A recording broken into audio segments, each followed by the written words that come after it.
Mga kababayan, ang pambansang awit ng Pilipinas. Kayang magiging, pero sa sinakalan, alam ng puso, sa titik mo'y buhay.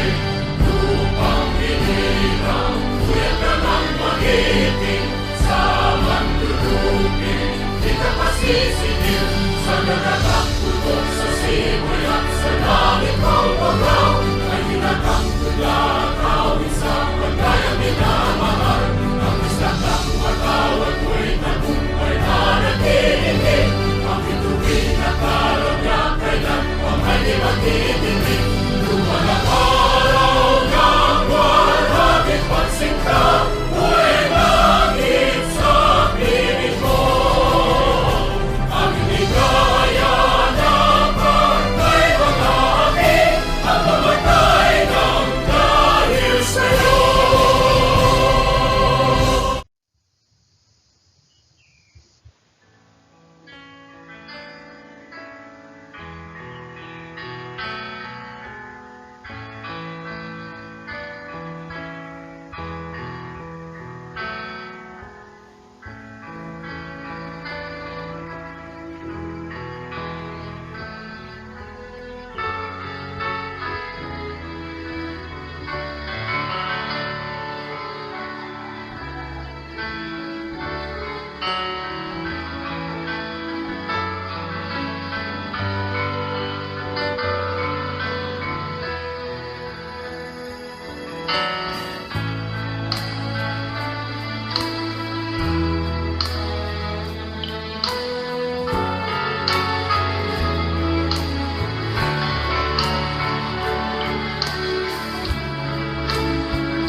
Panunumpa sa watawat ng Pilipinas.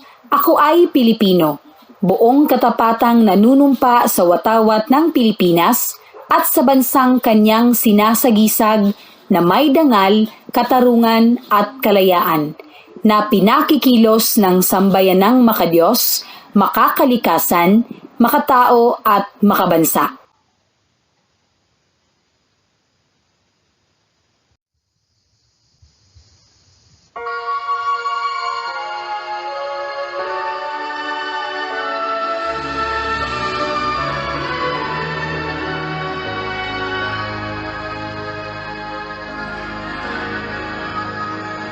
Bayang Cavite, aking mahal, laging patnubay ng may kapal.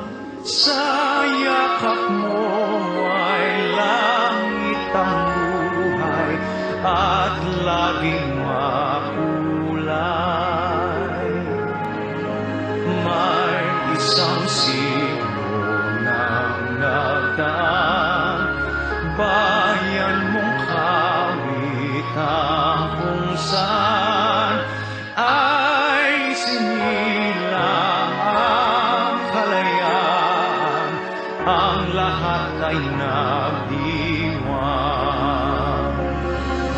Cavite, Cavite, lagi ka sa puso ko. Cavite, Cavite, buhay ko'y handog sa'yo. Kung lakas ko'y laan ang maglingkod sa'yo'y kaigaan. Cavite, Cavite, ang lalawigan kong mahal. Mahal kita, Cavite, tangi lang sa may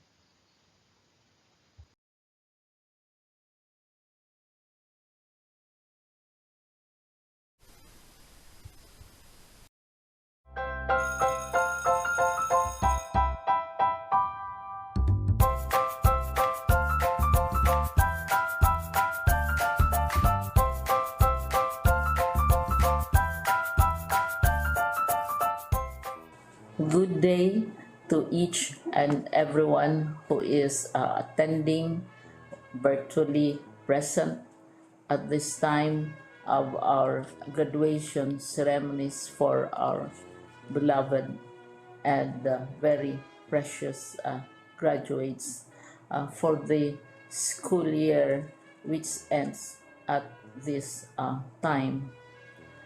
First of all, I'd like to greet the parents and family members without whose sacrifices, whose reminders, and whose participation in the learning process for our graduates have resulted in this culmination program. This year, your role has changed drastically, where we've always thought, we've always believed that the matter of educating our children rests nearly exclusively on our teachers and our staff. This time, you parents, you family members, you who are in the households of our learners have expanded your role and contributed to this wonderful day wherein finally our learners are graduating in this culmination exercise. So congratulations, because this year has not been very easy, has not been a picnic for our teachers, for our family members, as well especially the parents, mothers, fathers, sisters, brothers, and all who have contributed to the achievement of our learners at this time. So, maraming salamat at congratulations, parents and family members. Mas malaki ang role ninyo at this time compared to earlier graduation exercises. Secondly, I would also like to greet our teachers, without whose very careful review and careful supervision of the work of our pupils and our learners, this event would not be taking place at all. And so thank you, teachers. Your role has also expanded, in addition to seeing to it that the modules are faithfully followed, the assignments are correctly implemented, and the learners are truly learning. And you have had to deal with new ways of assessing the performance also of the learners. So congratulations, teachers, for enduring, for your patience, for your love for our learners, and your willingness to engage in a way and methods of teaching which are different from those which are used to.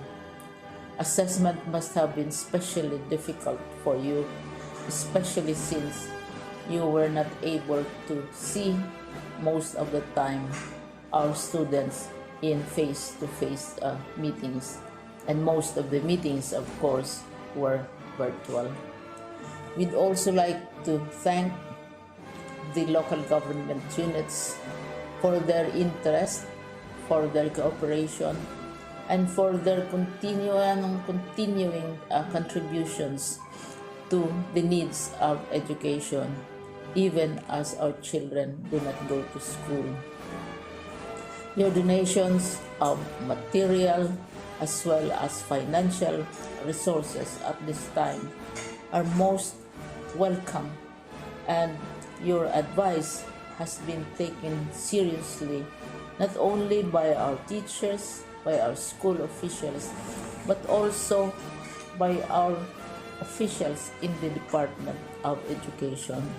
We continually talk with local government units, especially in times of disaster, in times of great need for classrooms, for space, and for responses to unforeseen emergencies.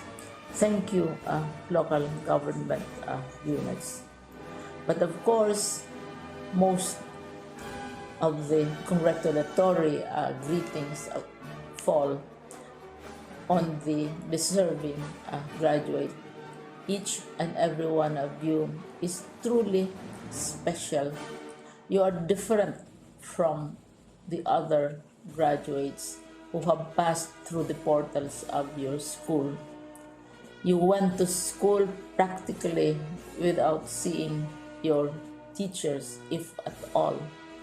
You went to school with your parents, your mothers and your fathers hovering over your shoulders and seeing to it that you are able to complete your assignments. You are completing your studies at a time when examinations and assessments are different. You are culminating these long months of hard work at this time, even as you have to do family chores, even as you are distracted, and even as your world has turned upside down, and it seems and it appears as if we don't know what the future holds and what will happen next. But you have persevered, and now you are ready to graduate. and therefore you deserve each and every bit of congratulations from us in the Department of Education, from your parents and family members, your teachers, from the officials in local government, as well as in the parent teachers associations.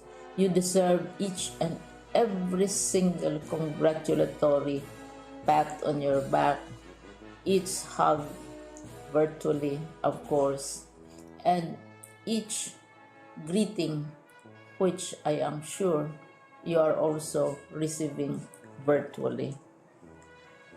I don't know if you will remember this event many, many years from now. I have tried to recall myself who our graduation speaker was when I finished high school and when I finished my college studies. All I remember is that the graduation speaker was someone important, someone who was invited because that someone is supposed to give a message. What was more important to us graduates at that time was the excitement of the celebrations, the happiness and the joy of our parents, the sadness of parting from our classmates and from our teachers, and the enjoyment of all the graduation events that usually take place come commencement day. When I was a college student, we had a series of events which were designed to embed in our minds, which were designed to help us remember and not forget our days in college. We would spend one whole day going around the campus, visiting the classrooms, saying goodbye to our teachers, and sharing memories. We would have bonfires to say goodbye to each other. We had baccalaureate services where we committed ourselves to God and we prayed for guidance when we go out into the world.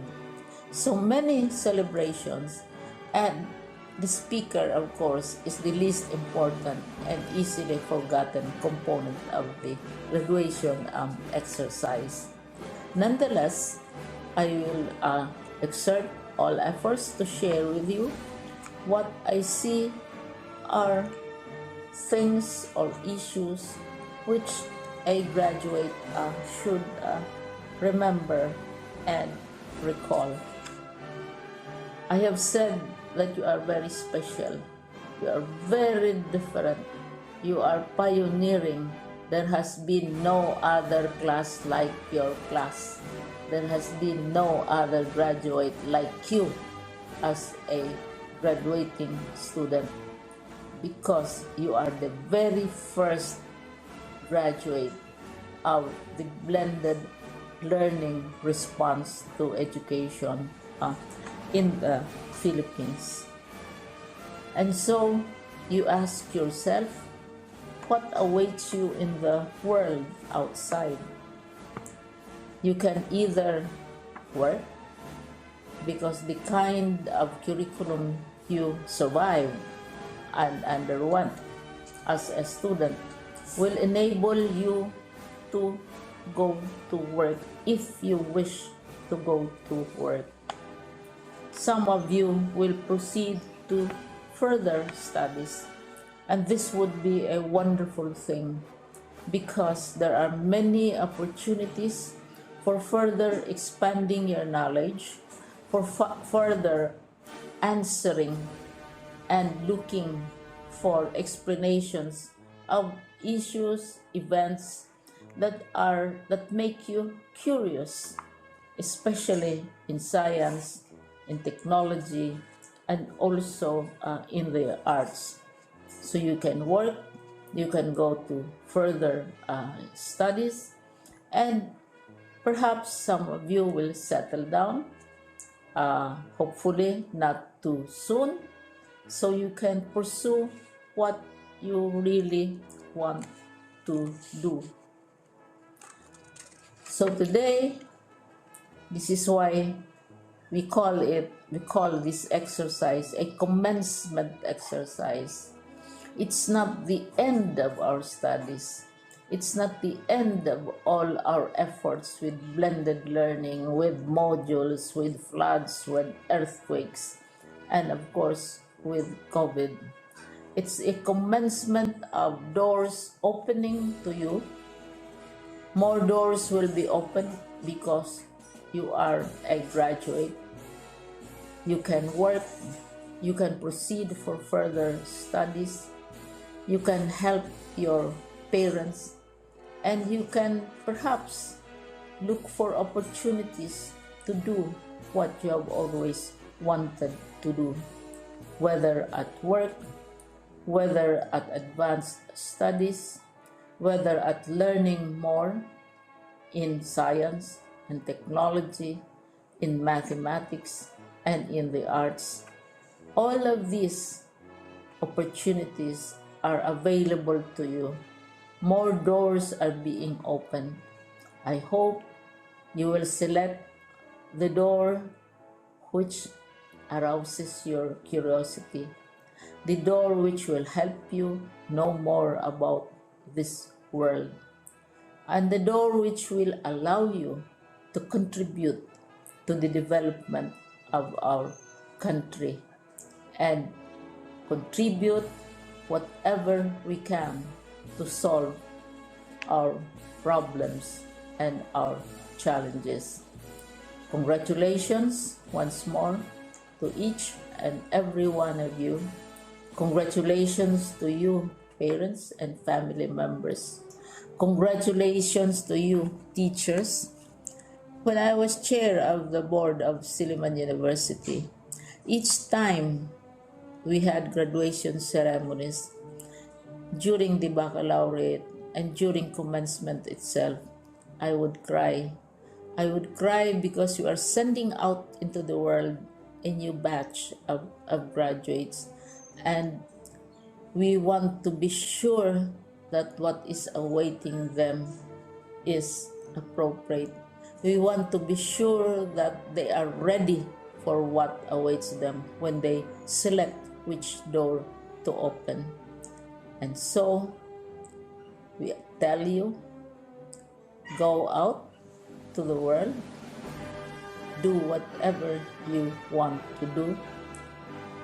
God be with you, and be assured that all of us love each and every one of you. Congratulations.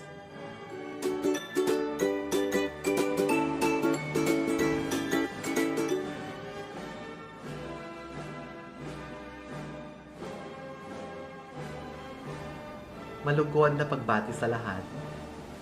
Ang school year 2020-2021 ay hitik sa mga bagong karanasan para sa ating lahat sa Department of Education na dulot ng pandemyang sanhi ng COVID-19. Naging malaking hamon sa mga guro ang pagtuturo dahil sa mapanganib ang pagsasagawa ng face-to-face na klase. Gayon din sa mga magulang na tumayong gabay sa pag-aaral sa loob ng tahanan, at lalong higit na sa mga mag-aaral na nagsunog ng kilay upang sagutan ang inyong mga modules. Tunay na naging mapanghamon ang nagdaang school year para sa ating lahat na nagsanib puwersa sa hangaring maipagpatuloy ang pagtuturo at pagkatuto ng mga kabataan. Sa aking palagay, naging matagumpay tayo sa layuning maipagpatuloy ang edukasyon kahit pa maraming balakid tayong hinarap sa kagustuhang maitawid ang pag-aaral at maipagpatuloy ang pagkatuto sa loob ng tahanan. Natunghayan natin ang pagkakaisa at pagtutulungan ng mga guro at magulang upang masiguro na sapat at wastong kaalaman at kakayahan ang mapupulot ninyo sa pagsagot ng module at pagsasagawa ng mga performance sa paraang virtual. Kaya naman, angkop ang tema ng pagtatapos ngayong taon na kalidad ng edukasyon lalong patatagin sa gitna ng pandemya. Batay sa mapanghamong karanasan nating lahat. Napatunayan natin na sa pagtutulungan ay makakamit ang layunin na maitaguyod ang pagkakaroon ng kalidad na edukasyon sa ating bagong normal. Kay daming bago at katangi-tanging nakamit at nagawang mga bagay na marahil ay ngayon lamang natin na isagawa.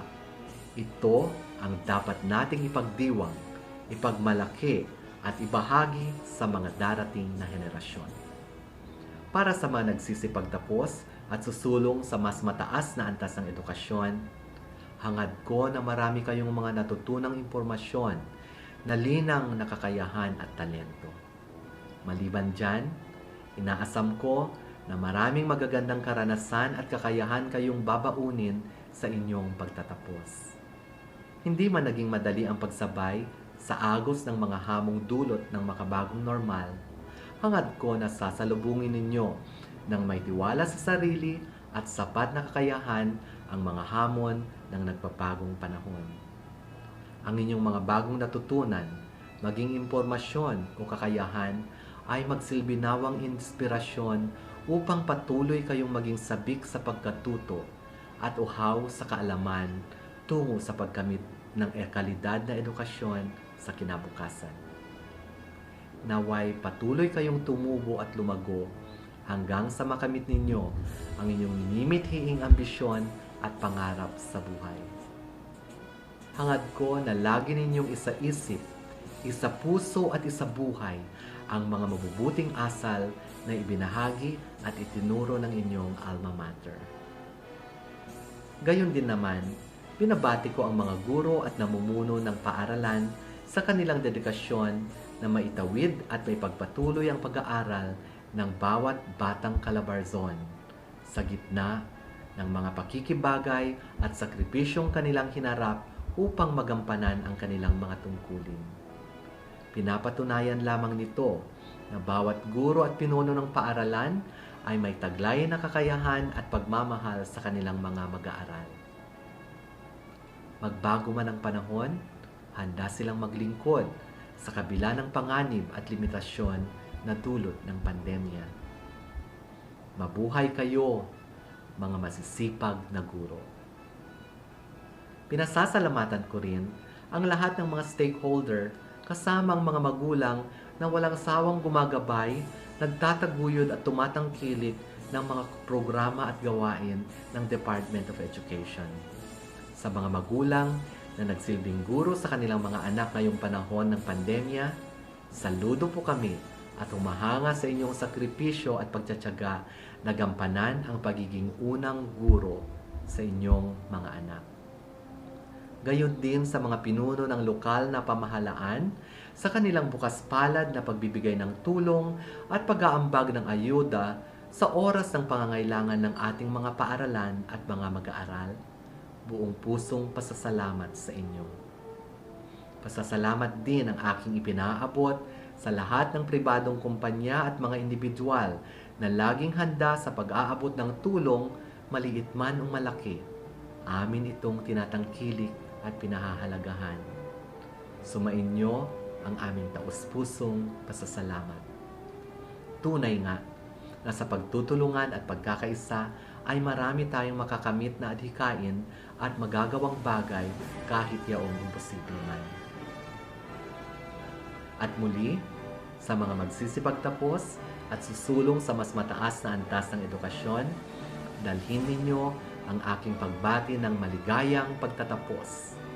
At naway, ipagpatuloy ninyo ang pagiging mabuti, masipag, at papagmahal sa karunungan at kabutihang asal. Kayo ang buhay na patunay na kayang ipagpatuloy ang edukasyon sa gitna ng pandemya. Mabuhay tayong lahat.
Ligayang pagbati sa inyong lahat, sa mga kasamahan kong naglilingkod sa gobyerno at sa Departamento ng Edukasyon, sa mga nakakasaksi ng programang ito, sa mga magulang at lalo't higit sa mga magsisipagtapos.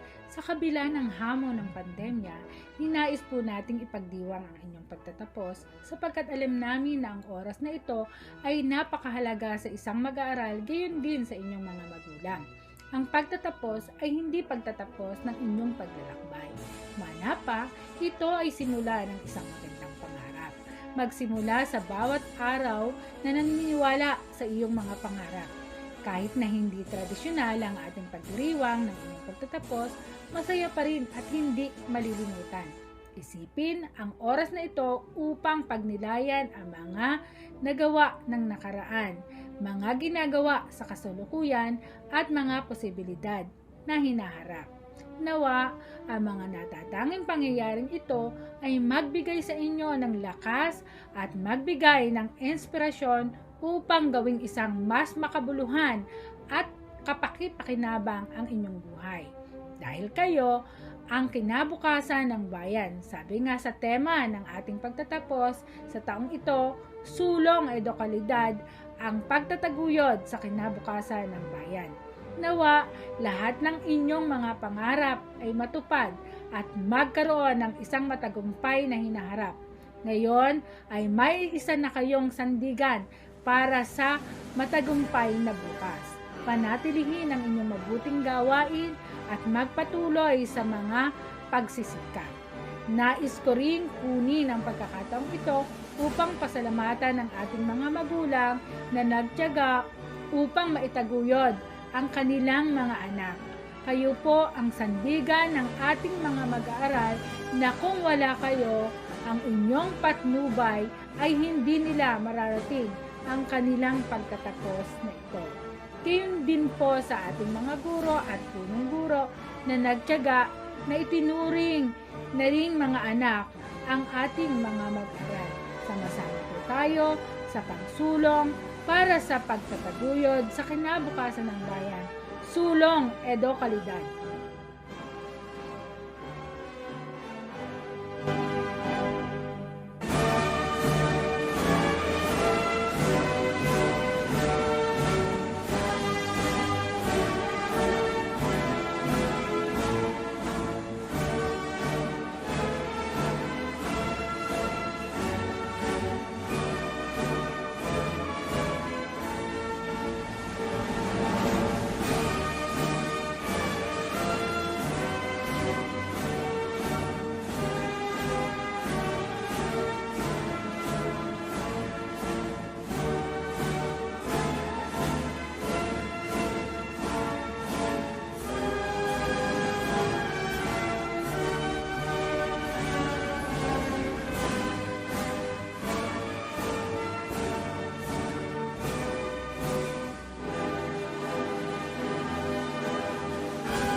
Kagalang-galang na pansangay na tagapamamihala ng mga paaralan sa Cavite Province, Ginoong Romel C. Bautista S.Y, sa kahilingan po ng punong guro ay pinatutunayan ko bilang tagamasid pampurok ng indang na kasiyasihan nilang natupad ang mga kinakailangan sa pagtatapos ng kurikulum na itinakda ng Kagawaran ng Edukasyon Republika ng Pilipinas, kaya hinihiling ko po ang pagpapatibay sa kanilang pagtatapos.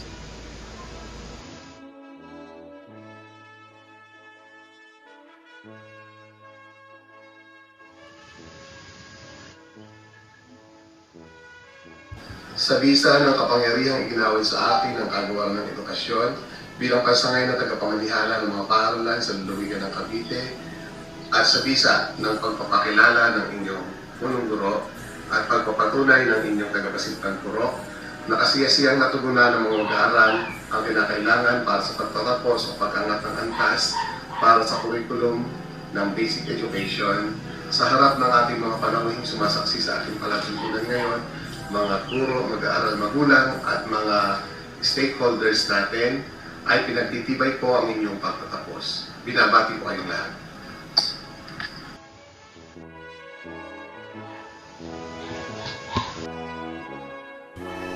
Asas Chris McLimwell M.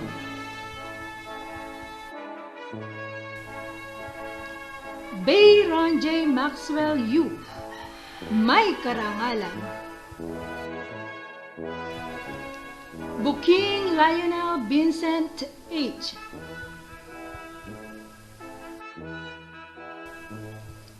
Creencia Terence Jacob P. Deborah Vince Raven M.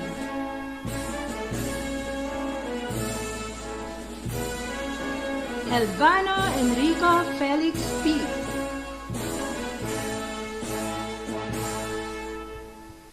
Honrada John David G.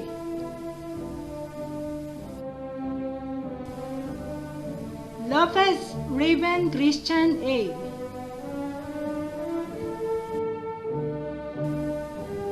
Mendoza Steven Yoriel D. Navarro Janmir B.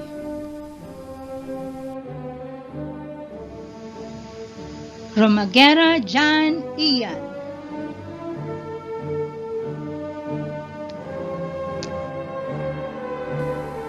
Bacos Precious Ashley R.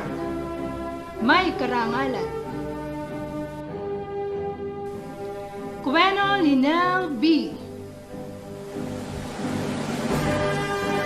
Garcia Micaela. May karangalan. Hernais Catrice Anisa B. May mataas na karangalan. Herido Cassandra Denise R. May karangalan. Herido Sheila May M. Piedad Apisha Roshane R. Rodilio Ayana Jasmine D. Romano Veronica G. Tobiano Princess Jane O. Velasco Charmeline C. May karangalan. Mga batang may karangalan. B. Ron J. Maxwell U. Bacos Precious Ashley R. Garcia Micaela. Perido Cassandra Denise R. Velasco Charmeline C. Batang may mataas na karangalan. Hernais Catrice Anisa B.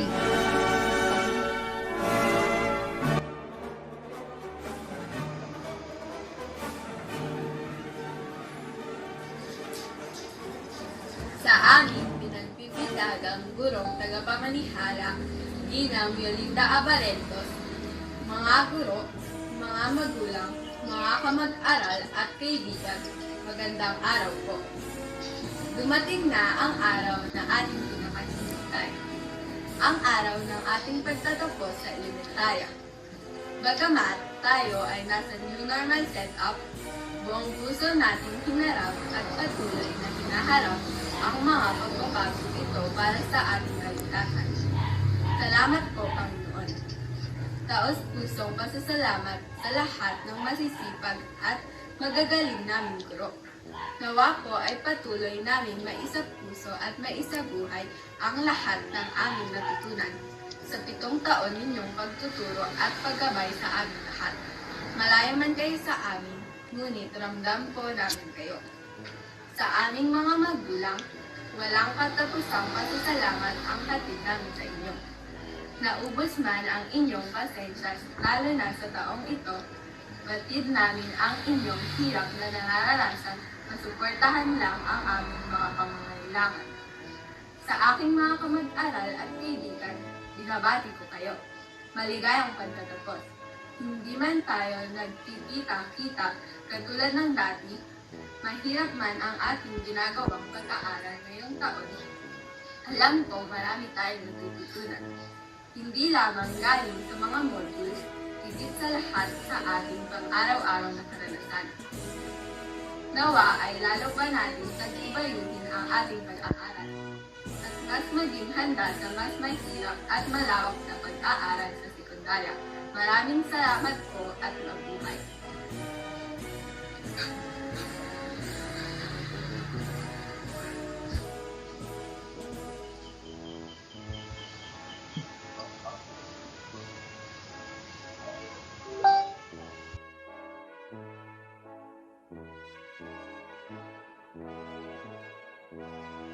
Paano nagsipagtapos? Kami na nagsipagtapos sa taong ito ay nanunumpang magpapatapos sa sakurain ng ating bansa at magiging mabuti mamamayang Pilipino. Dahil sa aming ialay ang aming dakilang tungkulin bilang tunay na Pilipino, upang masaya ang ating bansang Pilipinas. Naway tulungan kami ng buong may kapal na magsagawa sa abot ng mga kaya ang aming tungkulin sa bayan sa ilalim ng tadhana sa saligang batas.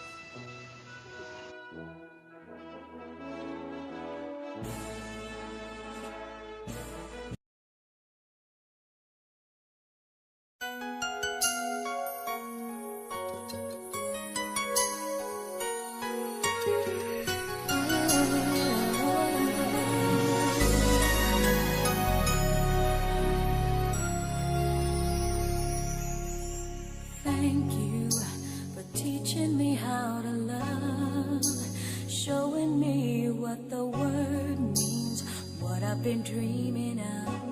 And now I know there is nothing that I could not do, thanks to you for teaching me how to feel, showing me my emotions, letting me know what's real from what is not. What I've got is more than I'd ever hoped for, and a lot of what I've hoped for is thanks to you. No mountain, no valley, no time, no space, no heartache, no heartbreak, no far from grace can stop me from believing that my love will pull me through, thanks to you.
Sa ating mga pinuno ng Departamento ng Edukasyon, mga kapwa guro, mga magulang, at higit sa lahat sa mga mag-aaral na nagtapos sa ating paaralan, isang maalab na pagbati at magandang araw sa ating lahat. Kami po ay natutuwa at naging bahagi kami, ang paaralang elementarya na mahabang kahoy serka, sa paghubog sa inyo, kung saan dito ninyo natamo ang kaalaman at kasanayan upang mapaunlad ang inyong mga sarili at maihanda kayo sa susunod at darating pang mga hamon ng buhay, lalong higit sa ating kinakaharap na panahon ng pandemya. Alalahanin ninyo na hindi dito nagtatapos ang lahat. Ito ay simula pa lang ng inyong tagumpay. Kung kaya, patuloy niyong pagsumikapan ng lahat at sabayan ng pasasalamat sa tulong at gabay ng ating mga mahal na magulang. Higit sa lahat, ang pagtawag sa ating mahal at mapagkandiling Diyos. Muli, isang mainit na pagbati para sa inyong pagtatapos at maraming salamat.